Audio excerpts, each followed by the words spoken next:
Hello and welcome to Forgotten Horizons, episode 66 review, and this one's an exciting premise as the Terrastal course is over, and there's going to be a big tournament to celebrate that. Oh man, I can't wait. And this will be Liko and Florigatos find a chance to use it as they failed. So we see a handful of the action as characters like Nimona, Rhyme, Larry and all the other sorts of characters we met are here to watch too.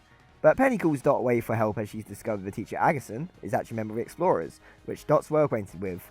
And I found it absolutely hilarious how Penny hid behind a curtain for no reason. It's such a silly thing as she wanted to be out of sight. The school is being hacked, and Dot fills in Penny with what we know. And the episode becomes a chase as they first check Clavel's office as Dot knows he has data on Terrapagos. But no one's there, so they likely come up with locations to go check. So Penny asks Dot to head to the staff room while Dot calls Liko and Roy to check out the other classes. This is a chance for the Explorers to ambush them as Sango comes into conflict with Roy while Onyx attacks someone who Liko helps and gets Hatcham to heal, before Liko goes off and fights him. First of all, I really love that Sango and Onyx are here. I know they've been the most present Explorers this arc, but when we were towards the ends of the last arc, Roy and Liko had to stand up against them, and while they didn't outright lose, it was certainly a tough match, making them a great benchmark to see how much they've grown since. Dot finds Agate and gets incriminating evidence before Medicham shows up and alerts Agate. The three battles begin as Onyx sees a chance to steal Terrapagos, but with so much conviction and bravery, Liko stands up saying even as a child she can still fight. Grusha is also present at the school and sees a security guard in Hatcham. Hatcham leads him to Liko. Quaxwell doesn't really stand a chance against Medicham, which definitely puts Dot in dire straits, but Penny has a chance to counter-hack against Agate. Sango and Glalie begin to freeze the school, and Roy can see that he can use the art room to hide, but instead of risking burning the art, he flies on Kilowattrel to the lawn. Of course, Sango follows, but this wasn't him running, as he wants to put her in a place where he wouldn't have to hold back, which he relishes the challenge. The real highlight of this episode is the match between Liko and Onyx. My favourite part is the start of the battle as they collide Magical Leaf and Salt Cure, which Onyx follows up with a Stone Edge. But in a wonderful combo, Florigato fires a Magical Leaf after jumping off a Stone Edge, running in with a quick attack to avoid Salt Cure before using acrobatics to latch its bud around Garganical, using momentum to swing up and launch a big kick that physically breaks off bits of Garganical, and Grusha just silently watches on.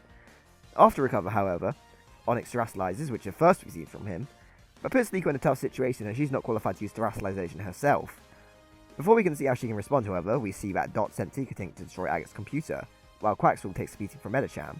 But it's all for nothing as the data transfer Agate was doing finishes and she escapes with her Zatu, which is a new reveal for her.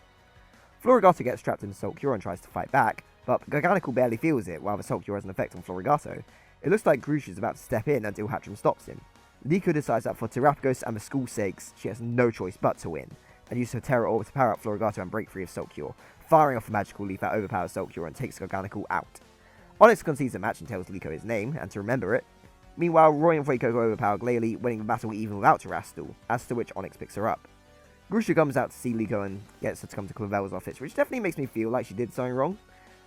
So she apologizes to them, Grusha and Gita. The truth is, he's seen what makes Liko strong, and how she uses her power. When push comes to shove for someone else, she'll absolutely shine, and in this case she helped protect the school and more importantly, Terrapagos. So Grusha reverses the decision and allows Liko to pass the implementation test.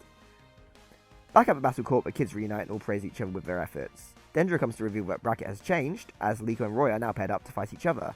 Just wow, this is a real nice episode that brought together the experience the kids have gone through in such a fantastic way. Of course it's nice to get Liko passing with Terrastal course with Grusha realising her true strength, but everyone gets a good bit of action as they go up against the Explorers, and yeah, they lose in a way as Agate got what she wanted, but Liko and Roy putting up a fight against Onyx and Sango was elite.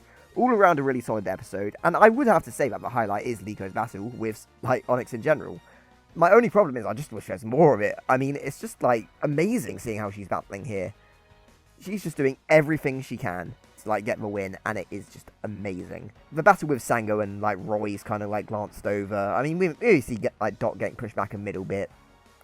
But yeah, I mean, it's just a really fantastic episode. Sets up our finale perfectly. And yeah, it's going to be a great time.